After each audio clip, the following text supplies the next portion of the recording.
this one about standing waves and a very good understanding of how our sound waves work. I find this diagram that you're given in the beginning quite a tricky one to interpret, and I can see that other students have.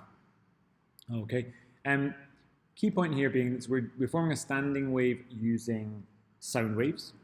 When we represent a standing wave, we might draw it as they have done here, using a line.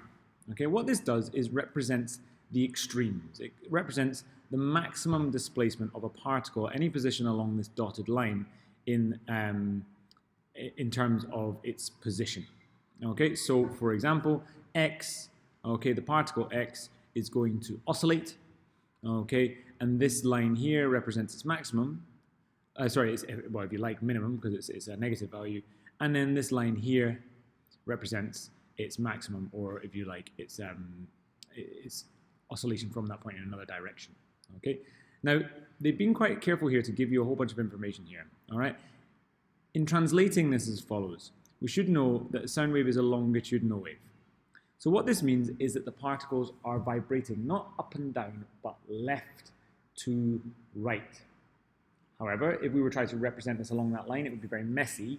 So we've used the y-axis to represent that oscillation in the different directions.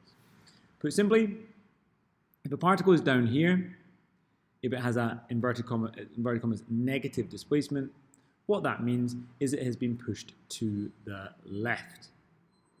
Okay. Similarly, if it has a positive one, it's going to the right. So down is left, up is right. Okay, and I think this is a really confusing one in terms of the visual representations, because we often represent, if we were representing a transverse wave, then we wouldn't have this trouble. Okay, let's try and work out what's going on here. First one here, sketch on the diagram the variation of the displacement of the air molecules with distance when t is equal to 3 over 4f. In other words, what this means is 3/4 of the way through the oscillation. Let's think about it. Our particle x starts at t equal to 0 here. Okay, in other words, it moves to the left. It then moves to the middle, okay, and that middle will come quarter of the way through the oscillation. It then moves off to the right, positive displacement, where it's at its maximum at this point halfway through.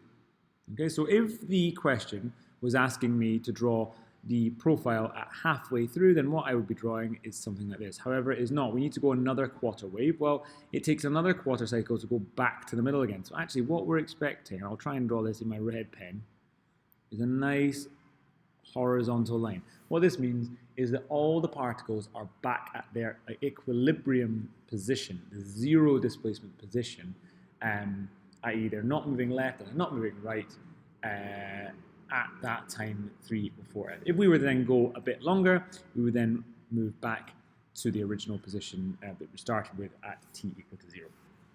Okay, so we're then asked in 7b to describe what's happening. Well, okay, we started at t equal to 0 in the left-hand position. Okay, so after time, in the first cycle, first one complete cycle, we begin the clock at t equal to 0. It's going to start moving up. In other words, it's going to start moving to the right. So the air molecule moves right. It gets to its extreme position, and then it moves back again. Okay, so we've got the idea of moving to the right and then back to the left. And then after one cycle at one period, t equal to 1 period, it's back at the original position. This is what we're looking for in terms of the description of what happens to the air molecule during one cycle. Now, if you said up and down, you wouldn't get a mark here because the particles are not moving up and down. They are moving left and right. Okay, this is a longitudinal wave, which means that the disturbance is parallel to the wave direction, which in this case is left to right. We're then asked to do some lovely bit of work. Now, the SL version is slightly different to this. We're given the units, and we're asked to calculate this constant k. Okay, we're told that c, the speed, is square root k over rho. We're told rho, so no worries there. Okay, and we're told f. We then need to start thinking about how we could work this out. Well, one starting point might be to remember that v equals f lambda. That's from our section 4. Section 4, yeah. if I just scroll down here, just to remind you. Okay. But then we need to ask if we know these things. We know F. Do we know lambda? Well, in our pipe situation, this is half a wave, and therefore this distance is half a wavelength. Therefore, the wavelength is twice the length. Okay. The wavelength is twice the length. So therefore, we're going to use the fact that lambda equals 2L. So we use F equals times 2L. We end up with the speed. Now look at this value here, 336 meters per second. Now, that is the speed of sound, as you should know, in air. Okay. However, you are expected to prove this. Okay. If you had just simply used that, you wouldn't get all the marks here. Okay. We then sub in, and I think most people can do this rearrangement. Okay. C equals square root of P. K is equal to rho C squared. We're putting our rho, our C value, and we're ending up with 1.5 times 10 to the 5. Units wise, we need to take our units of K as the units of rho times the units of C squared. We've got kilograms per meter cubed times meter squared per second squared. That's the units of C, and I've squared them. And then we're just going to have a look at these guys. This -3 and the 2 add together to make a -1. Seconds to -2 are still there. So we end up with a unit kilograms per meter per second squared. One of those things that don't actually mean anything, okay? However, you are expected to be able to manipulate the units in this kind of way. All right. Next question was about reflection, and I don't like this question. I don't think it's phrased very well.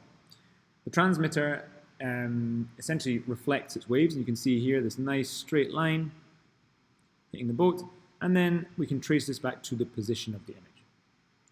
We then want to demonstrate using the second ray that the image appears to come from the position indicated. Okay, so what you're really thinking here is, okay, is it possible for me to transmit a wave, a la this one, and then reflect it so that it hits the boat? Because remember, we're going to detect using the boat. And that line, we should then be able to trace it back to the same position as where this dotted line comes from. Okay, this is how we form images using reflection. And it simply is using our law of reflection, that the angle of incidence is equal to the angle of reflection, to show that those two waves apparently come from the same point, and hence that's where the image appears to come from. Now, I'll let you into a little secret here. I did this slightly differently. What I did was I started with this point here, and I simply drew a nice straight line down to here, because I know that these two lines, if you on the right and left-hand side of the mirror, must be collinear. I then drew another line coming from the transmitter, because that's where the microwaves are coming from, which hits the wall and then reflects off at approximately the same angle to show that reflection. Okay, a bit cheeky, but it will get me the mark. All right, for our HL, we had a little bit more on interference. It's outlined why the observer detects a series of increases and decreases in intensity. Well, increase and decrease in intensity must be to do with interference patterns here. Okay, some people talk about Doppler effect. Unfortunately not. We're thinking about interference. Why is there a change in the intensity? Well, if we look back here, the boat is picking up the reflected wave, but it's also picking up the original transmitted wave, which would come down in a direction here, right? This wave here has also been transmitted down. So now we've got two signals, the transmitted and the reflected signals, which will interfere. When there's a path difference of n lambda, as we've seen before, then there's going to be constructive interference. And when there's a path difference of n plus 2 lambda, plus a half, lambda, destructive interference is observed, and therefore minimum. Okay, so it's really the same as one of our previous questions. We're just being asked to kind of discuss why intensity might change when you've got two sources, and our go-to answer there is always to do with our constructive and destructive interference.